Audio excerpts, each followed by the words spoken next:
mencapai tujuan bersama. Dalam arti di sini visinya satu bersama, misinya satu untuk mencapai bersama, tujuannya juga satu bersama.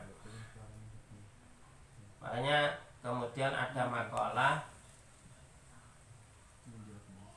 yang bisa saya sitir, yaitu laisal Islam illa bil jamaah. Tidak ada Islam itu akan sempurna kecuali dengan berorganisasi berjamaah. Walaisal jamaah illa bitta'ah. Dan tidak ada jamaah yang baik, berkembang baik, kecuali dengan adanya ketaatan. Sifat rasa jiwa ketaatan yang terbangun. Nah, ini tugas dari pimpinan untuk membentuk itu. Dan yang ketiga, walaysa ta'ah illa bil ilmi. Tidak ada ketaatan kecuali orang-orang yang memiliki ilmu. Ya. Ini makalah ini luar biasa menginspirasi. Makanya kemudian ketika ada hadis lain bahwa setiap kita itu adalah pimpinan. Kullukum ra'in wa kullukum mas'ulin an ra'iyati. Setiap kalian semua adalah pemimpin dan akan dimintai pertanggungjawaban atas kepemimpinan kalian. Ini untuk belajar menjadi pemimpin ya lewat organisasi jamaah. Makanya tidak lepas kalau kita anti jamaah atau anti organisasi. Senangi aja, jalani aja. Bahkan jamaah yang barokah itu jamaah yang hidup dengan kun imaman muta'an. Kalau jadi pimpinan, jadilah pimpinan yang ditaati, kun imaman muta'an. Au makmuman muti'an, atau jadi makmum yang taat. Dua kan, ketika di organisasi itu ada dua, jadi pimpinan atau jadi yang dipimpin. Pilihan yang ketiga nggak ada. Apa? Pemerhati, yaitu di luar organisasi. Jadi kalau jadi pimpinan, bagaimana menjadi pimpinan yang ditaati? Saya punya konsep, dulu pernah saya sampaikan di acara Makesta di Celaket Indah dulu. Kalau ingin menjadi pimpinan yang bisa ditaati, minimal punya roh di jiwanya, punya himmah, itu Sayyidul Qaum Khadimuhum. Jadi apa itu maksudnya Sayyidul Qaum Khadimuhum itu? Pemimpinnya atau tuannya, juragane suatu kaum itu ya khadim, pelayan. Jadi pelayannya. Jadi kalau jadi pimpinannya, jadilah pelayan yang baik bagi yang dipimpin. Dalam artian ya tetap menggunakan ilmu. Jadi konsep yang di logo itu ya, man aradat dunya fa'alai bil ilmi wa man aradal akhirah fa'alai bil ilmi wa man aradahuma fa'alai bil ilmi. Itu sudah, saya nggak nolak, saya manut aja kemarin ketika wah foto saya ini foto yang serius ya, saya harus wajah serius ini. Atau bagaimana? Saya ini nggak biasa seperti ini ya, serius. Biasanya guyonan di lapangan, orang lapangan. Makanya yang terpenting, bangunlah kalau jadi pimpinan itu, bangunlah diri kalian itu jiwa merasa ingin melayani. Insya Allah akan jadi pimpinan yang baik. Jadi jangan ingin dilayani, itu yang berat gitu lah. Nah, faktor-faktor di dalam organisasi itu yang pertama adalah pemimpin. Jadi kun imaman muta'an au ma'muman muti'an. Ini. Terus selain menjadi punya roh seperti itu, punya sifat-sifat yang baik, adil, punya jiwa kasih sayang, layyinul qalbi, ya, kasih sayang, terus bertanggung jawab. Ya konsep kullukum ra'in wa kullukum mas'ulun an ra'iyati ila akhir, itu panjang sekali hadis itu ya. Terus cerdas, pandai, di sini cerdas pandai itu dalam membaca suasana, situasi. Wah, teman-teman anggota saya ini suasananya sedang galau, jangan ditambah galonya. Jadi buat hiburan, buat santai, buat refreshing. Jadi kalau serius aja refreshing. Ini terus kemudian bijaksana ini ya penting dalam menjalankan roda organisasi. Pimpinan itu sangat vital sekali. Bekerja sama di dalam organisasi itu baik. Makanya kemudian dari kata kunci organisasi barokah. Apa definisi barokah? Dari awal saya pernah bilang tadi, barokah adalah ziyadatul khair, tambahnya kebaikan, baik di pribadi kita, baik di organisasi kita, maupun di sekitar organisasi kita, relasi-relasi kita. Itu baru barokah. Makanya kemudian kalau ada anak yang barokah, ya ada istilah anak yang barokah. Kalau wanita anak yang barokah itu cepat menikah ya. Kenapa ya? Wabe kalau orang sudah menikah, apapun yang dijalani, yang dilakukan ya potensinya sudah pahala tok, nemok, senyum, masak, wis kalau sudah menikah itu. Kalau belum menikah ya ada faktor gimana supaya barokah kalau belum menikah atau sudah menikah. Hidup itu kalau ingin barokah terus, thalabul ilmi. Jadi kunci ziyadatul khair itu ya thalabul ilmi. Thalabul ilmi sa'atan, mencari ilmu seperti ini 1 jam itu afdalu min alfi raqatin.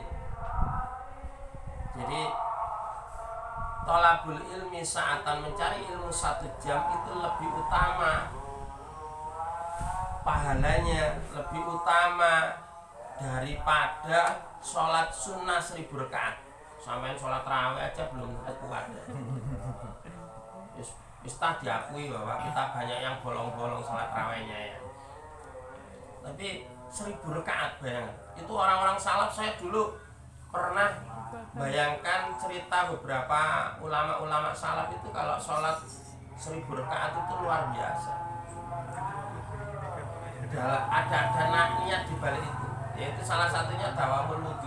Tak pingin pedot wudu nih. Kalau orang sholat itu kan ya batal ya wudu lagi, begitu. Yang kedua ya pingin menikmati kenikmatan hidup, bermuhasabah, bermuajah dengan Allah SWT secara langsung, itu disolat dengan sholat. Ini konsep barokah tadi muncul, saya ceritakan sedikit ya lewat thalabul ilmi. Jadi yang di brosur-brosur itu ya terima kasih lah. Ternyata anak-anak muda itu sudah punya jiwa thalabul ilmi ya. Thalabul ilmi, semuanya digapai dengan ilmu. Yang perlu difahami sekarang ini Mbak Dia ya, tadi mestinya Mbak Dia ketika buka itu mengenalkan sopo wong sing ngomong ngomong ya. Tapi ya nggak apa-apa lah.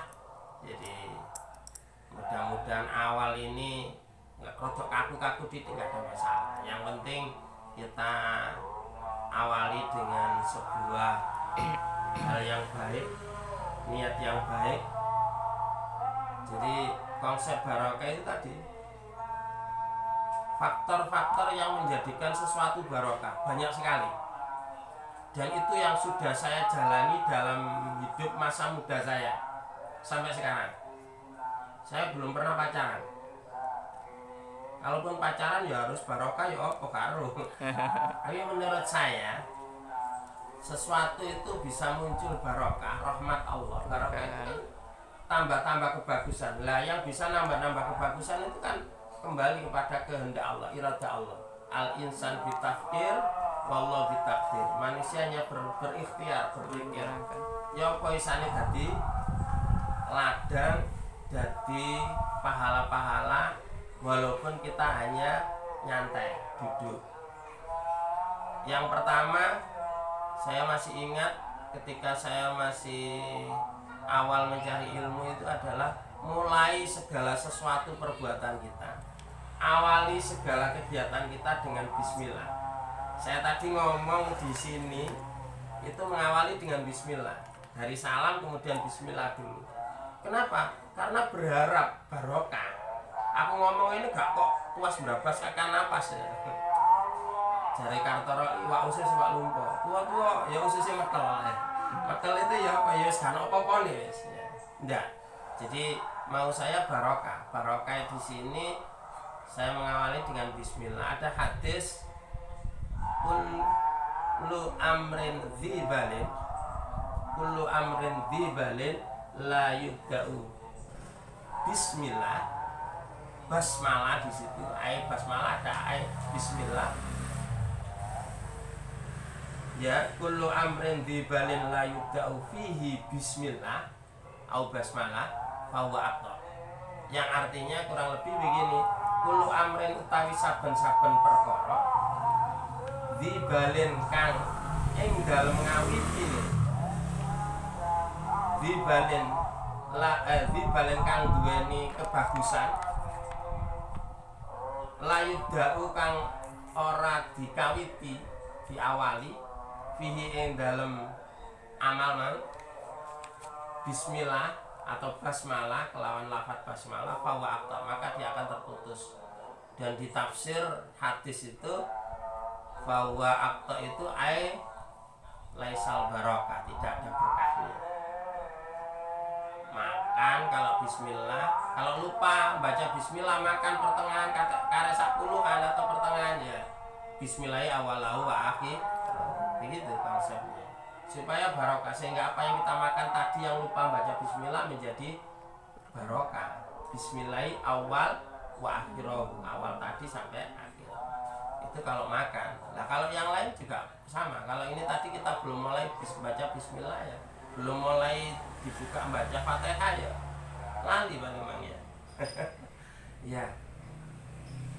Tapi alhamdulillah kalau saya tadi sudah ngawali dengan bismillah. Nih, ini yang pertama, segala sesuatu awali dengan bismillah. Merekam awali bismillahirrahmanirrahim. Kemudian berangkat dari rumah bismillahirrahmanirrahim. Di hidup kita itu selalu berpotensi pahala. Terus dulu saya bentuk dalam program saya di pimpinan anak cabang itu supaya muncul barokah adalah kubus sholawat, senang baca sholawat. Jadi sholawat. Makanya kemudian supaya barokah pertemuan kita ini ayo baca sholawat. Sholawat langsung ijazah Romo Kiai Wahab Hasbullah ya, yaitu Maulaya Shol. Maulaya sholli wa sallim daiman abada ala habibika khairil khalqi kullihim huwa habibul ladzi turja syafa'atuhu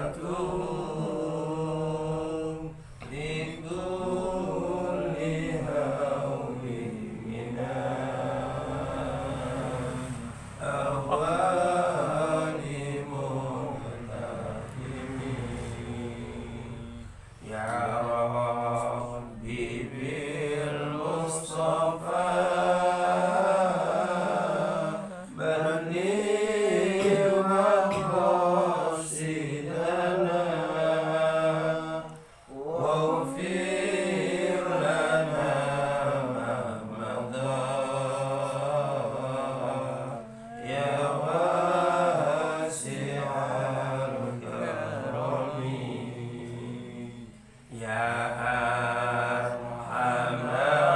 Rahimin, Ya Arhamar Rahimin, Ya Arhamar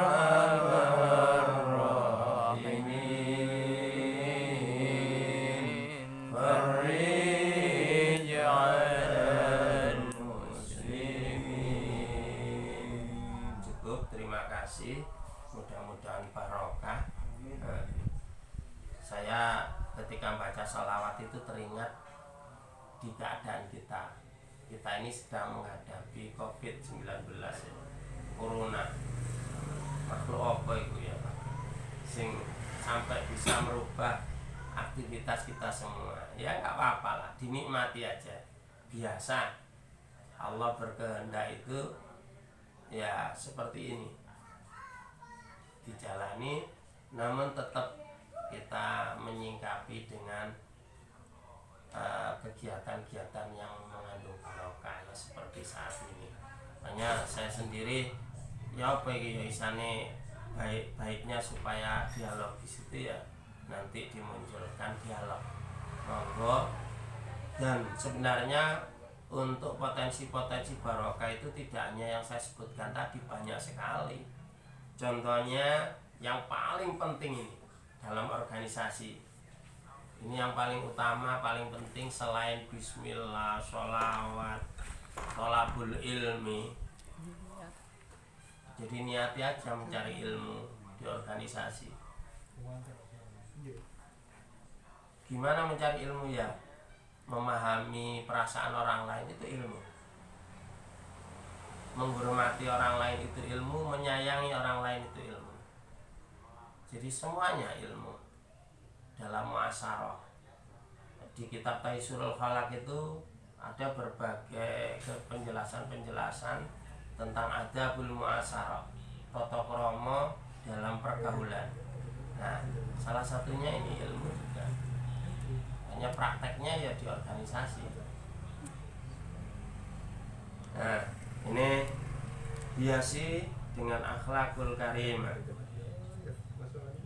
Makanya saya ketika aktif di organisasi atau memimpin di organisasi selalu saya pegang ini dengan akhlakul karimah.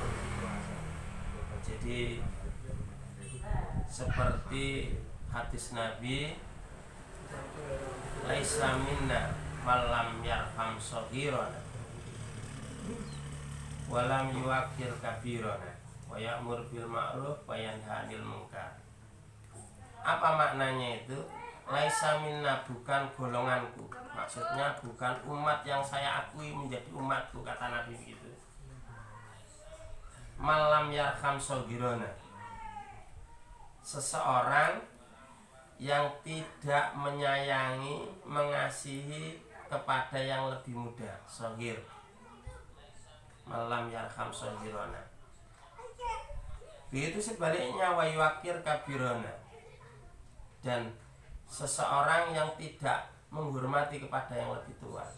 Makanya di organisasi selalu saya kembangkan menghormati kepada yang lebih muda. Hormat bukan hormat yang seperti ini, hormat dalam sikap. Ketika orang berbicara kita dengarkan. Begitu juga yang muda, menghormati tadi. Yang tua juga menyayangi dengan cara apa ya? Kalau mereka yang muda sedang berpendapat, kita dengarkan. Setelah selesai kita tunjukkan kelemahan kelebihannya, baru kita berikan arahan. Nanti kesepakatannya bersama ambil, sehingga menyenangkan bersama, ambil keputusan bersama. Organisasi itu upayakan melakukan segala sesuatu dengan bersama, membentuk visi bersama, melakukan misi bersama-sama, mencapai tujuan bersama. Ini jadi di aktivis pramuka dulu saya juga senantiasa mewasiatkan begitu, hormati kakak-kakak kalian, orang-orang yang lebih tua dari kalian. Meskipun mereka salah, tapi tetap kita selalu hormat sambil mengingatkan dengan cara menghormati. Begitu juga menyayangi yang tua, menyayangi pimpinan, menyayangi pada anggota. Insya Allah kalau muncul itu insya Allah nikmat. Organisasi dimanapun kalau ada kasih sayang, saling menghormati, saling menghargai sesama, yang muda-muda sama yang muda, insya Allah barokah. Akhirnya lingkungan kita, tempat kita berinteraksi ini menjadi barokah. Jadi barokah itu tidak kok berupa materi. Barokah itu bisa berupa rasa, senang, hati yang senang, tentram. Kemudian wa ya'mur bil ma'ruf wa yanha 'anil munkar. Di setiap organisasi mesti ada perintah kebaikan, mencegah kemungkaran. Saya yakin ini ya. Saya dulu pernah diragukan oleh golongan bapak-bapak ya tua-tua ketika saya menjadi pimpinan anak cabang Suko itu diragukan gimana? Kalau anak penuh dengan anak IPPNU itu apa tidak menjadikan mereka pacaran nanti? Akhirnya saya senyum, saya jawab, kalau pacaran kenapa dilarang bapak? Yang IPNU baik, yang IPPNU baik, ketemu baik kan baik, saya gitu kan. Ya nggak baik, bagaimana orang yang sudah jelas baik penuh PPNU kan. Makanya dulu kenangan yang tidak terlupakan adalah membentuk ranting-ranting, melantik pimpinan anak ranting, pimpinan ranting di setiap desa itu ya. Nah sekarang mungkin di era-era IPNU yang sekarang Ikatan Pelajar ini terorientasi pada komisariat ya. Jadi itu turun ke bawah, bentuk organisasi kecil. Betapa hebatnya kalian kalau satu kebaikan kemudian berkembang menjadi baik berawal dari ide kita. Nah ini ziyadatul khair, tambah kebagusan. Organisasi yang bagus, organisasi yang barokah itu yang membentuk kebaikan-kebaikan di tempat-tempat lain yang akan berkembang dengan sendirinya. Ini banyak sekali ya,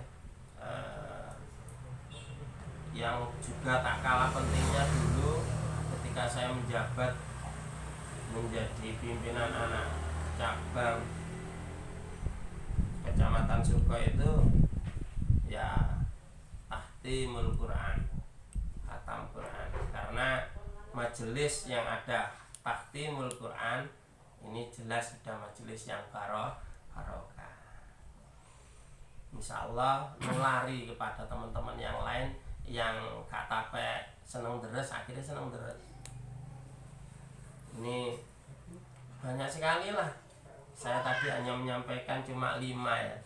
Jadi yang pertama, awali segala sesuatu dengan basmalah, insya Allah barokah.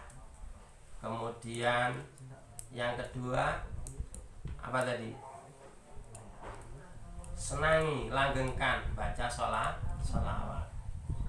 Yang ketiga tolabul ilmi, ingat tolabul ilmi tadi, bejo ya, berbahagialah tolabul ilmi itu. Karena apapun yang dilakukan oleh ahli tolabul ilmi, sampai niat masuk IPNU, IPPNU, niat tolabul ilmi, insya Allah dari mulai menjadi anggota IPNU, karena niatnya tolabul ilmi, sampai nanti keluar tidak menjadi anggota IPNU, itu dicatat tolabul ilmi. Malaikat itu sing roh ya. Makanya saya itu sering iri kalau lihat anak pondok pesantren berangkat dari rumah, sudah diniati berangkat dari rumah tolabul ilmi, sudah jelas makan tidur di pondok tolabul ilmi, udah catatannya gimana ilmu. Padahal 1 jam lebih utama daripada 1000 rakaat sunnah. Setelah seharinya 24 jam. Itu nek hitung-hitungan bisnismen ekonomi, wah wis nek ditumpuk ngono palae. Nek dihitung-hitung untung rugi ngono ya untung akeh. Jadi inilah konsep yang perlu kita kembangkan mumpung kita masih muda, mumpung kita masih kuat. Manfaatkan masa muda itu dengan thalabul ilmi. Saya aja masih sampai tua ini masih thalabul ilmi. Jadi prinsip hidup saya thalabul ilmi itu sepanjang hayat. Jadi belajar sepanjang hayat itu ada di diri saya. Makanya buku kitab di kamar itu di sini banyak sekali, buku tulis maupun itu bacaan-bacaan, bahkan cerita-cerita. Kalau saya cerita habis itu waktunya, tapi saya nggak berani kecuali nanti monggo dikembangkan diskusi. Mungkin nanti dalam menjawab saya bisa dengan pakai cerita, bisa dengan pakai perumpamaan, bisa dengan logika. Karena pengalaman organisasi itu banyak dari berbagai unsur, di penuh, di Hisma, di GMPI, Grup Mukhotoba Pemuda Islam, kemudian di Karang Taruna. Nah, yang paling hebat itu yang lama itu di Gerakan Pramuka. Saya dulu aktif di Satuan Karya Keluarga Berencana, Saka Kencana. Itu banyak sekali ya relasi-relasi yang saya dapat. Pada intinya organisasi hanya memberi saya keilmuan dalam hidup, sehingga saya sampai detik ini, sampai saat ini merasa nyaman, baik dalam kekurangan maupun dalam kelebihan, itu nyaman terus. Karena orang-orang organisasi itu kaya hati, ya. Laisal ghina an kasratil ard. Bukannya orang kaya itu yang banyak harta, walakinnal ghina nafsi. Sesungguhnya yang disebut kaya, hakiki kaya itu adalah ghina nafsi, kaya hati. Hati ini loh. Hanya kalau duit tapi nanti seneng, itu lebih hebat daripada duit wae sak kebok susah merengut wajah ditekuk ya. Wis monggo ayo teman-teman IPNU dimanapun kalian berada, teman-teman IPBNU dimanapun kalian berada, ayo senyum. Kaisok sedekah ilmu ya, sedekah, kaisok sedekah harta ya, sedekah ilmu, kaisok sedekah ilmu paling elek sedekah senyum. Senyum ya, tabas sama. Insya Allah orang melihat kita senyum itu menjadi tenang hatinya. Kalau orang melihat kita yang merengut ya sudah selesai. Ya, suudon dan lain sebagainya. Cukup mungkin Mbak Tia bisa dilanjut dengan diskusi atau pertanyaan, monggo supaya berkembang. Karena inspirasi saya adalah anak muda seperti kalian ya. Terima kasih. Monggo. Oke, baik. Kita buka pertanyaan ya.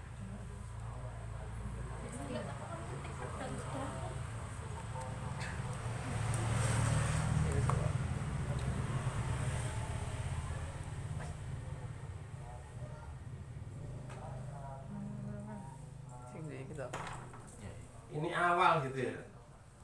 Nggih. Iki perdana. Niki wonten sing tanglet, Pak. Assalamualaikum warahmatullahi wabarakatuh.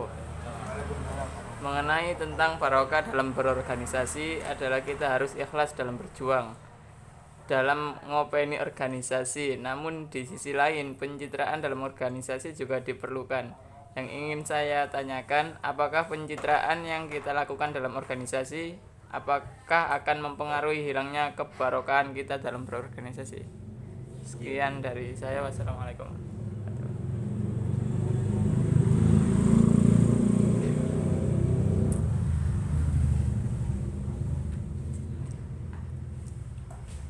Bagaimana? Saya langsung gini jawabnya. Atau lewat Mbak Dia, ada moderator ya? Saya nggak berani ngomong kalau ada moderatornya. Gimana? Langsung. Nggih, terima kasih. Waktunya sempit ya, mari ngono buka gitu ya. Nggih, pencitraan. Saya senang ini. Saya memang di antara sekian banyak komponen-komponen barokah tadi, salah satunya saya belum menyinggung ikhlas. Ini diingatkan. Terima kasih.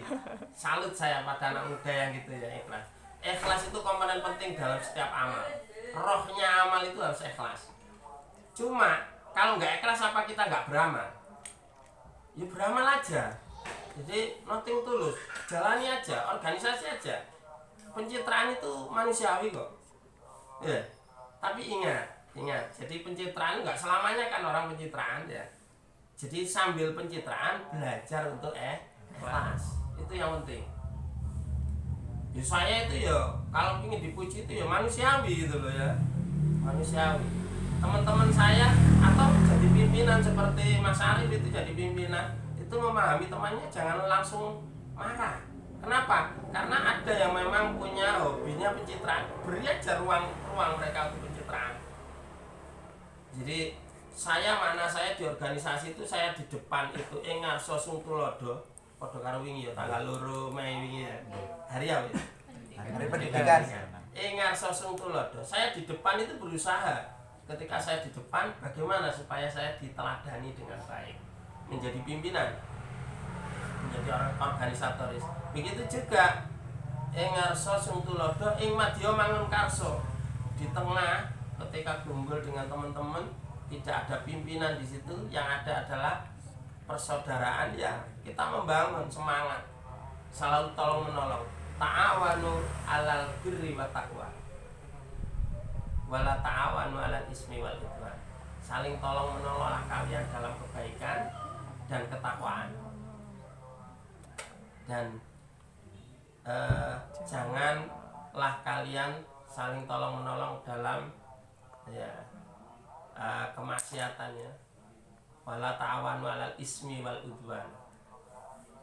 Ya. Pertanyaan dari rekan siapa itu? Atau rekanita tadi? Rekanita siapa? Saya biar kenal ya. Ini bukan pencitraan, ya kenal itu kan. Ya wajar. Ya. Siapa ya? Dalila deh. Oh, Dalila. Rekanita Dalila. Oh ya. Dari Ranting Kedung Maling. Oh ya. Terima kasih atas pertanyaannya itu ya. Ikhlas itu roh dari amal, penting. Namun pencitraan itu memang bagian yang tidak bisa kita hindari. Jadi jawaban saya jalan aja terus berorganisasi sambil belajar untuk ikhlas. Jadi jangan merasa alergi kalau ada orang pencitraan, itu biarin. Ya, senyum aja, wajar aja kan. Saya itu senang kok kalau ada teman-teman saya itu dipuji orang gitu ya. Disanjung orang. Jadi itu yang madya bangun sarsa. Tuturi Handayani di belakang itu selalu memberi semangat. Nah, ketika Mas Arif di belakang teman-teman yang ditunjuk jadi pimpinan panitia lakmut. Nah, orang lain kan, maka dia di belakang mendorong, memberi semangat, memberi solusi tiap ada masalah. Tiap ada masalah, ada pertikaian, mencari solusinya, jalan titik temunya. Jadi mempertemukan pribadi-pribadi yang beda-beda sehingga menjadi inilah yang saya maksud tadi, dan semuanya itu dengan akhlakul karimah. Akhirnya menjadi barokah semua. Jadi ketika saya berorganisasi dulu tidak ada rasa sedikit pun benci, itu enggak ada. Justru kita itu merasa ya naif gitu ya, ketika ya tadi kalau ada yang tadi akan belajar berproses. Oh, teman saya sedang belajar ikhlas melalui itu. Oh, teman saya sedang belajar untuk memahami orang lain. Oh, teman saya sedang belajar untuk menahan tidak marah ketika ada orang marah atau pencitraan. Jadi semuanya belajar. Makanya inilah yang memunculkan ziyadatul khair, barokah itu. Ketika kita memahami semuanya itu adalah koridor untuk belajar. Enak wis belajar itu ono. Nanti kalau hidup di masyarakat, ini yang saya pesankan ke teman-teman. Nanti kalau hidup di masyarakat seperti saya yang sudah berumah tangga, ya itu barokah itu terasa memancar di sekitar kita, di tetangga-tetangga kita di mana. Insya Allah gitu. Jadi karena apa ya, senyum. Udahlah, nek duwe tangga senyum itu mesti seneng sampean. Suka bergaul, suka memahami orang lain. Jadi intinya begitu, manusiawi, pencitraan itu nggak apa-apa. tapi harus kita pahami bahwa itu proses untuk melakukan keikhlasan dalam berorganisasi. Gitu ya. Ye. Ada lagi monggo? Ada lagi dari rekan kita siapa? Atau dari streaming mungkin yang bertanya. Ono tak Cuk? Enggak ada yang bertanya? Karena Gus, ono apa iku? Ada pertanyaan?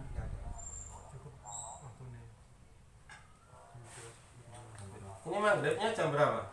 Jam setengah 6. Kurang 15 menit. Ini saya senang ya dengan tape ketan. Itu maksudnya apa tape ketan ini? Tausiah pengajian.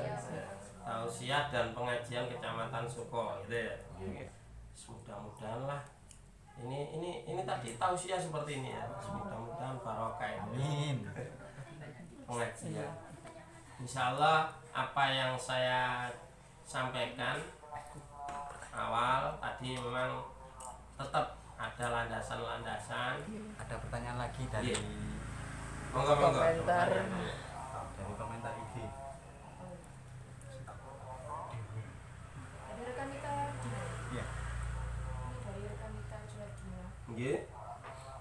Punten bagi tanda tips menjadi kader berkualitas yang tidak hanya membuntut keketuanya saja. Kader berkualitas ya.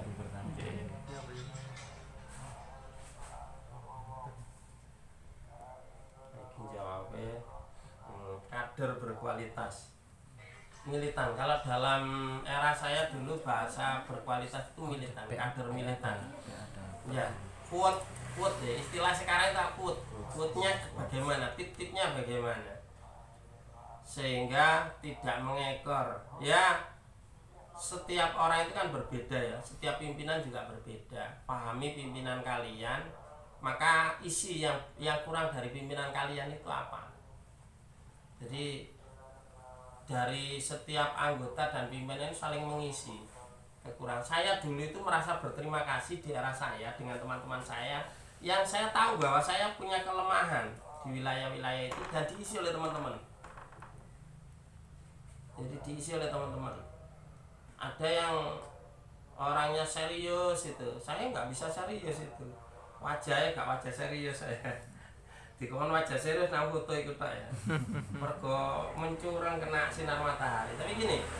Jadi pertanyaan bagaimana menjadi kader yang berkualitas atau militan itu ya selalu dikembangkan dalam jiwanya untuk thalabul ilmi, senang mencari ilmu terus.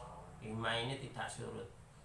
Terus karena saya tadi sejak awal sudah bilang bahwa kader berkualitas itu kader yang mampu beradaptasi dalam segala hal, dalam segala iklim, dalam segala suasana. Kalau suasananya seperti ini, COVID-19, maka ya selaku kader yang berkualitas mengembangkan diri dengan cara-cara yang lain. Artinya niat awal, tujuan awal di organisasi itu apa saja, yang belum dicapai oleh pimpinan itu apa saja, supaya tidak sama dengan pimpinan. Dan itu betul itu ya pertanyaannya ya. Jadi supaya organisasi itu lengkap. Saya bisa cerita sedikit tentang saya itu kalau untuk sholawatan, suara saya itu kan nggak indah-indah banget ya. Nggak indah-indah banget. Tapi zaman dulu ketika saya mimpin, itu saya sangat menghargai teman-teman yang ahli di bidang sholawat.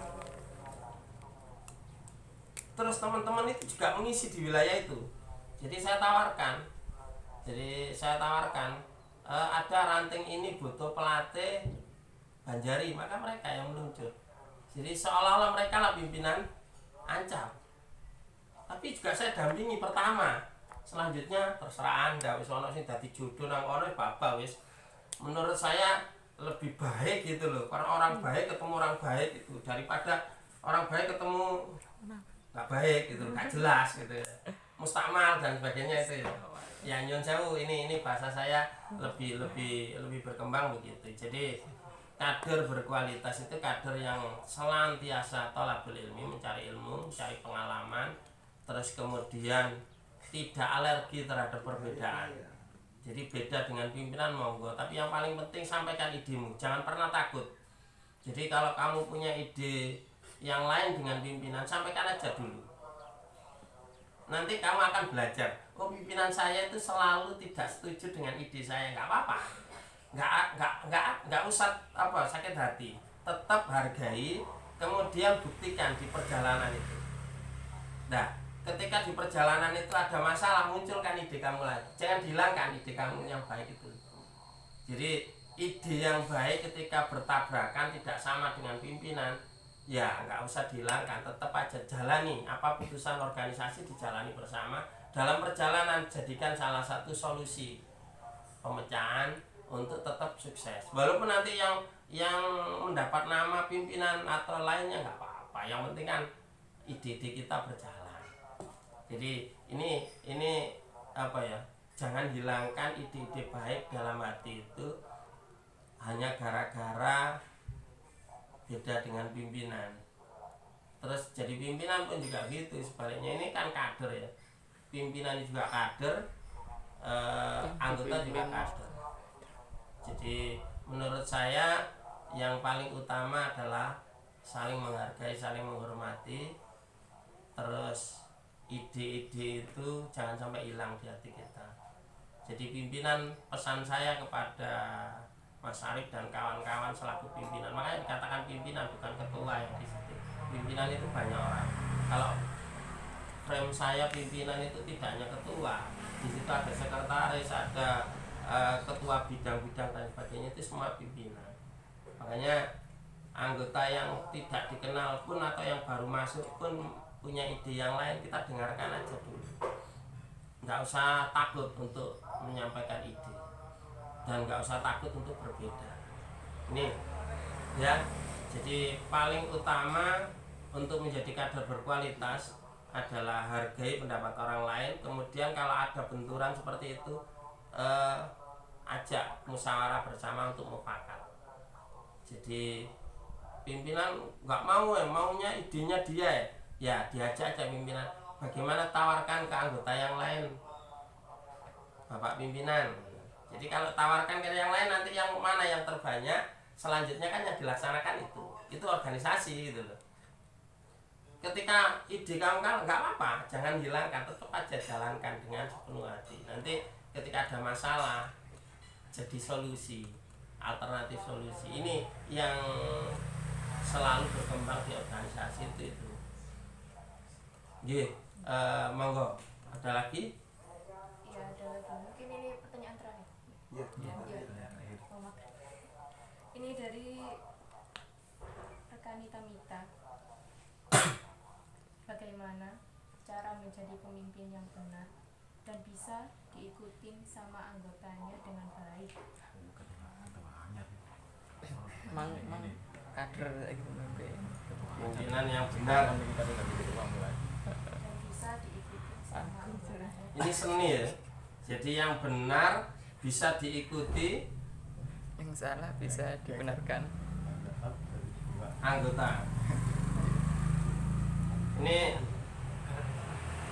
yang satu pesan saya pertama tadi. Jadi menjadi pimpinan yang baik itu supaya berada di jalur kebaikan, ya pegang visi misi organisasi tetap. Yang kedua, mungkin yang paling sulit ada bagaimana bisa diikuti oleh anggota lain, ini kan ya. Yaitu seninya, keterampilan seninya seorang pimpinan supaya diikuti itu pendekatannya bagaimana. Jadi pendekatan itu tidak harus menggunakan perintah, bisa saja dengan silaturahim. Ini contoh, saya punya pengalaman. Jadi ketika ada permasalahan, dulu pernah ranting daleman dengan ranting kedung maling, itu idenya minta disetujui. Terus sama-sama pinternya. Jadi dalil itu sudah entek semua. Jadi selaku pimpinan kita mendatangi masing-masing, terus kemudian kita beri alternatif solusi. Nanti kalau begini mas, kalau begini. Jadi ketika bertemu kita membahasakan dengan bahasa, oh maksudnya ranting kedung maling kemarin itu begini. Kita bahasakan walaupun mereka nggak cerita ke kita gitu loh. Begitu juga yang daleman juga gitu. Oh maksudnya dari ranting daleman itu begini. Akhirnya terbentuk ukhuwah yang tidak renggang gara-gara beda pendapat itu. Nah ini letak pimpinannya itu yang mungkin harus ya seni dalam memimpin itu ya. Kapan kita harus ing ngarso, kapan kita harus ing madya, kapan kita harus tuturi di belakang. Insya Allah itu lebih mudah ya. Jadi pertanyaan dari rekanita Mita Firdaus ini ya. Kayaknya ini Dumaling juga ini ya. Iya. Lompotan ini. Nggih. Insya Allah itu jadi menjadi pimpinan yang benar, tetap mau mendengar kedua-duanya, tetap mau mendengar anggotanya, tetap berjiwa seperti yang pertama tadi saya sampaikan di awal tadi, Sayyidul Qaum Khadimuhum. Jadilah pelayan ya. Jadi pimpinan, jeragan, tuan yang baik itu Khadimuhum, pelayan kalian. Jadi Pak Jokowi itu pelayan kita sebenarnya untuk nangani Covid ini. Tapi beliau sulit. Juraganku sakmene kae tak lakoni sing endi ngono lho. Sing perintah sing endi? Ya itu yang terbaik. Makanya kemudian mengatasi Covid-19 ini Pak Jokowi mengambil kebijakan lockdown tapi tidak semuanya. Itu bijaksana. Terima kasih. Mungkin itu ya. Lain waktu kita lanjut lebih gayeng lagi. Dan saya secara pribadi mohon maaf yang sebesar-besarnya, waktu yang sedikit ini kiranya kurang menurut saya menjelaskan banyak hal tentang barokah. Karena barokah itu lebar selebar rahmat Allah, seluas rahmat Allah ya, sebanyak rahmat Allah. Insya Allah itu kurang lebihnya mohon maaf dari saya Al-Fakir Muhammad Ibnu Falakuddin, mohon maaf yang sebesar-besarnya. Assalamualaikum warahmatullahi wabarakatuh. Alhamdulillahirrahmanirrahim. Sekian tausiah dari Bapak Haji Ibnu Falakuddin. Semoga bermanfaat untuk kita semua. Amin ya rabbal alamin. Sekian wabillahi taufiq wal hidayah wa ridwan. Wassalamualaikum